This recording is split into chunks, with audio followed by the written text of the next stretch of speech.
December the 19th, 2023. Today is 10 years since my father passed away. He was 90 years old at the time. So, here is something you may not know about me or may not have guessed about me uh, based on my videos on this and some of my other channels or based on my live streams.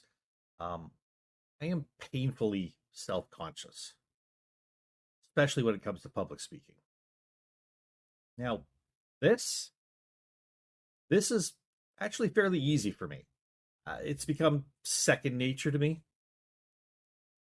Sitting in front of a microphone and a webcam and kind of burying my soul.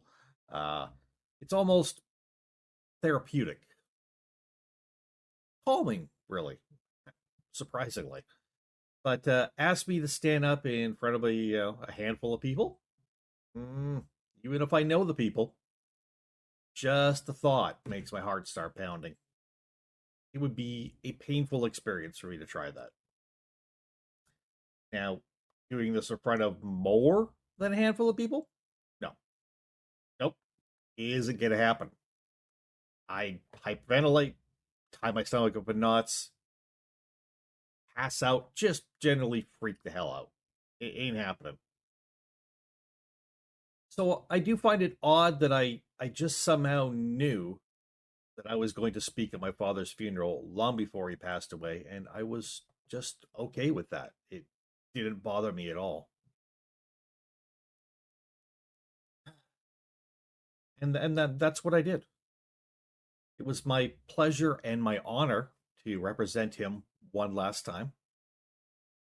He's a timeless figure in my life, and though he is gone, his words and teachings continue to inspire me. Now, I'm not my dad, obviously. I am not one quarter of the great man that he was. I I'm broken. I'm humbled.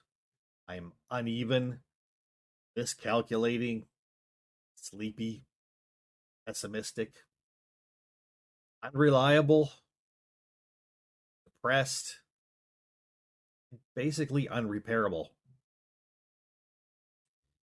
But in spite of all these things, I will grab every opportunity to share my praise for my father, the greatest man that I've ever known.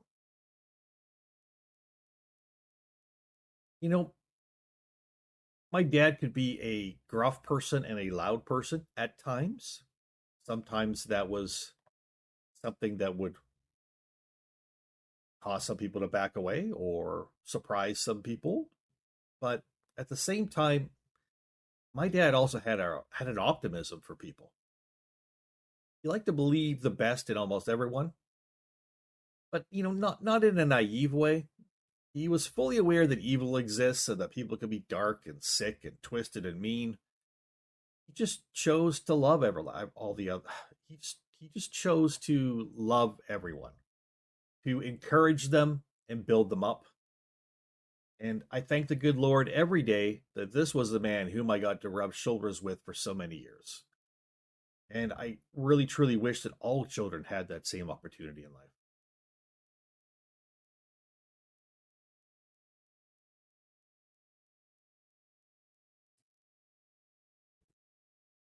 Everyone experiences the death of a loved one differently. No two experiences are the same, obviously. Both the experience of the loss and the experience of what each individual thinks and feels as they go through the loss and the grieving process. But I will say this: outwardly, I did not react to losing my father like others in my family seemed to. I'd say that by the time my dad passed, I was relaxed and ready for it, happy and relieved that his suffering had come to an end. Was I sad that he wasn't with us anymore? Of course I was. But it stayed internal. Outwardly, even at the funeral, I was basically smiling and content. And to see others around me openly expressing their grief, it actually felt a little bit strange to me. It made me feel like I was really standing out. It was a very uncomfortable feeling. Maybe start to question what was wrong with me, which is a question I've asked myself numerous times in my life. As much as I loved my dad and as much as I miss his presence, I've never really grieved, not in that way. I'm honestly not even sure if I'm capable of it. You see, when it comes to displaying appropriate emotions at the appropriate times, I am somewhat at a loss. I literally have no idea what this looks like for me. I know sometimes I try to copy and kind of mirror how others react, but really it doesn't feel very genuine. It is just me trying to copy something.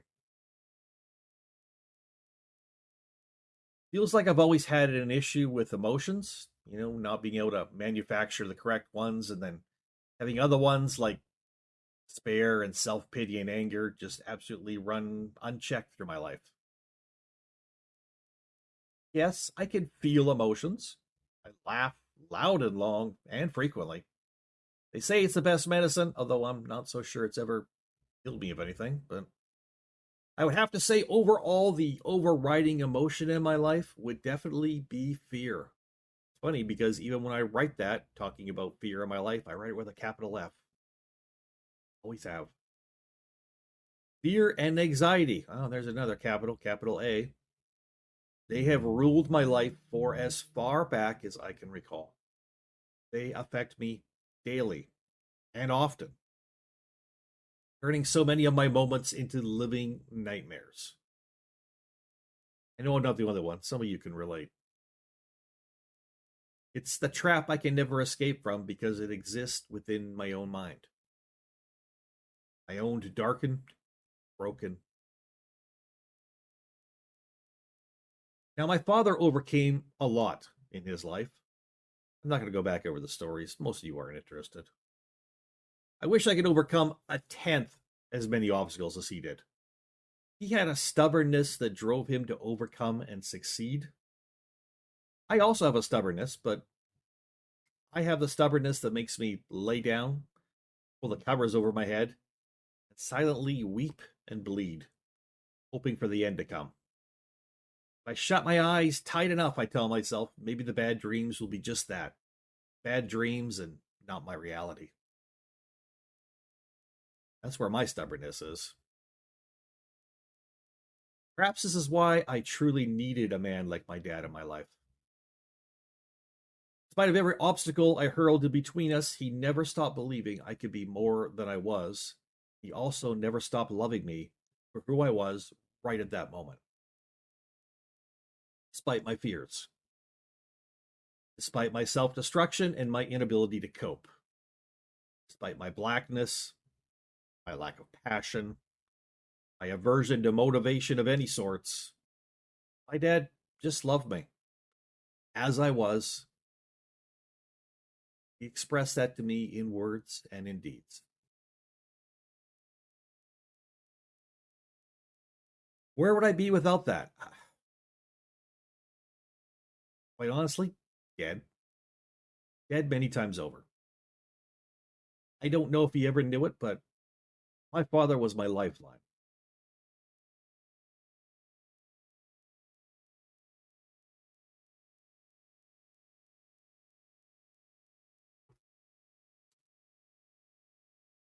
I'm not actually sure if I even knew it at the time. I know it now. Through all of my father's love for his broken child, through all of his prayers for me, through all of his teachings, there was one important thing that I learned that I'd like to share. And now I learned more than one. I learned more than one. Trust me, I learned a few. But this is something I learned that's important and I want to share it. The truth is, it took me many, many years to learn this. Many, many years. But when I did, it was a game changer for me. Maybe it can be for some of you out there too. See, I learned to stop letting the dark thoughts run my life. Oh, don't get me wrong. They're still there. But I stopped letting them have control willingly. You see, I am very given to things like depression. My father helped me survive long enough to be able to get a good lungful of air for myself. Maybe you know what I mean. When you feel like life is completely overwhelming you, suffocating and drowning you, and something happens and it causes you to catch like a vital breath and survive just a bit longer than you thought you could. Kind of like that. So I learned something that really has saved my life. When dark thoughts flood in, and they do, and they will, you have to recognize them for what they are. Basically, those thoughts are assassins. Dark thoughts are there to sabotage you and to kill you. If you let them, they will. So recognizing them is the first thing. Training yourself that as soon as they show up, to say to yourself, oh, remove yourself just a little and say, oh, wait, if I keep thinking that way, that's just going to hurt me. After recognizing the dark thoughts, you have to willingly turn and walk away from them. Reject them, refuse to give in, and think of something else. You have to see them as something separate from yourself, something sent to attack you. Get a little bit of determination to say, nope, I'm not going to listen to that. I'm not going to believe that. I'm not going to let that happen.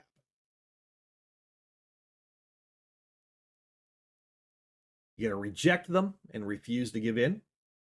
Think of something else. Seems pretty simple, right? For many people, it is. Some people, some people won't learn this until it's too late. And I have my father to thank for helping me to learn this. Without this knowledge, life would have drowned and consumed me. And it still tries to on a daily basis. Such is a cross I bear, and I bear it alone. So my dad is gone 10 years now. But he graciously left me with all the tools I would need to survive in life. Now, I may not be thriving in life, but each day I overcome my obstacles and I survive. Thanks to my father, I put one shaky foot in front of the other. I refuse to go down to the mat, no matter how much the darkness my brain wants me to.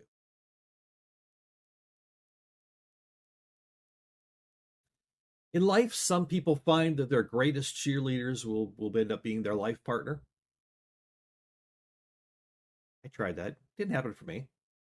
I've got some siblings like that, and I am jealous of them. I really am for that because they've got a special thing. Jealous in a good way.